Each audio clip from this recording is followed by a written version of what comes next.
You watched Endgame, maybe more than once. You laughed, you cried, you saw Tony snap and Cap lift the hammer. But what if I told you there were details, real details, that you completely missed? From scenes that were almost cut to lines with hidden meaning. These aren't just fun facts. They'll change how you see the movie. Ready to dive deeper into the Endgame you thought you knew? So there's this moment in Endgame, right? Thor's down, it's looking real bad. And then, boom, Mjolnir flies up and lands in Cap's hand. Whole crowd goes nuts. But here's the thing, Cap didn't suddenly become worthy. Whosoever holds this hammer, if he be worthy, shall possess the power of Thor. He always was. Back in Age of Ultron, remember when he made the hammer budge? Yeah, he could have lifted it right then, but he didn't. He chose not to. Why? Out of respect. He didn't want to mess with Thor's confidence. He put someone else's feelings above his own ego. That's exactly why he was worthy of Mjolnir. Not because he was strong. Ever really looked at Thanos' sword in Endgame? That giant double-edged blade. It's not just some weapon. It's perfectly symmetrical, balanced on both sides. Just like that knife he gave Gamora as a child. These weren't just tools of war, they were messages. I'm a survivor. Symbols of something bigger, something deeper.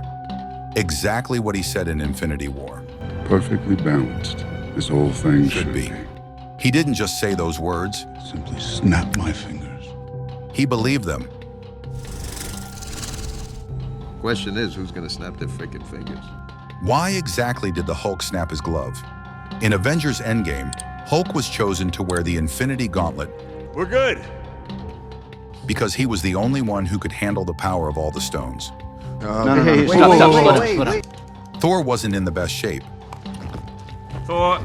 I'm the strongest Avenger, okay? So this responsibility falls upon me.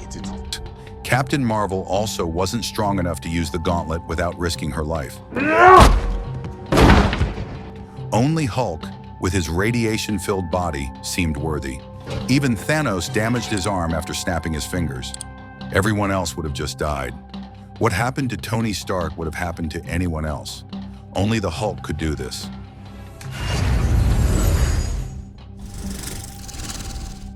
There was one face at Tony Stark's funeral that left a lot of people confused. A quiet kid, standing alone in the back. That was Harley Keener. Oh my God! The boy who helped Tony back in Iron Man 3. The one who gave him tools, a place to hide, and reminded him who he really was. He didn't say a word in Endgame. He didn't need to. His presence said it all. Tony never forgot the kid who helped him when he was at his lowest. Here we go. When Tony Stark and Steve Rogers traveled back to 1970 to retrieve the Space Stone and more PYM particles, Steve saw something unexpected, a photo of himself on Peggy Carter's desk.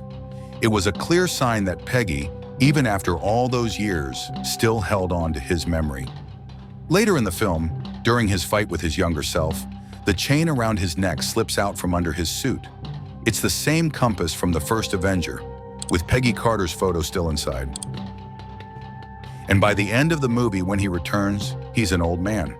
When Sam asked him about his wife, Steve simply says, No, I don't think I will. That silence wasn't just emotional, it was logical. Steve wasn't just protecting the timeline he left behind, he was also protecting the one where he built a new life. In the original script of Endgame, Thor wasn't supposed to meet his mother again. All right. But during production, the filmmakers realized something important. Thor had lost more than any other Avenger, his kingdom, his brother, his father, and himself. Well, if I'm wrong, then what more could I lose? He was drowning in guilt and regret. The Thor we see in New Asgard needed more than just a hammer to stand back up. Not a battle, not a prophecy. Just a mother who saw her son and reminded him who he was without judgment. is how well they succeed at being who they are. That one conversation did what no weapon ever could. It gave Thor the strength to rise again. During the 1970 mission, Tony Stark unexpectedly meets his father, Howard Stark. It's not just time travel, it's closure. For years, Tony struggled with unresolved feelings. Howard Potts. But here, he talks to his father, not as a son, but as a man. My wife's expecting. And, Howard unknowingly opens up about becoming a dad. And for the first time, Tony sees his father not as a distant figure, When your kid was born, were you nervous? but as someone who was afraid, just like him. That moment gave Tony something he never had before: peace, just before he made the greatest sacrifice of his life. Time travel in Avengers. Endgame isn't about going back and changing what already happened. Secondly, time doesn't work that way. Changing the past doesn't change the future. It's not that simple, and definitely not like in other movies. Star Trek, Terminator, Time Cop, Time After Time, Quantum Leap, Wrinkle in Time, Somewhere in Time, Hot Tub Time Machine. Hot Tub Time Machine. According to Bruce Banner, when you go back in time, you don't rewrite your original timeline. Instead, you create a new one. So if you make changes in the past, you're not fixing your own life. You're creating a completely separate reality. That's why Steve staying in the past didn't mess up anything in the future, and why Loki escaping with the Tesseract created an entirely new timeline. In the MCU, every change creates a branch. Time isn't a straight line. It never left.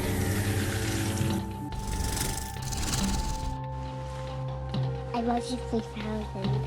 When Morgan says, "I love you 3000" to Tony in Endgame, it seems like a sweet father-daughter moment, but there's more to it than that. Originally, the line was written as, "I love you tons," but Robert Downey Jr. revealed that his kids actually used to say, "I love you 3000" to him.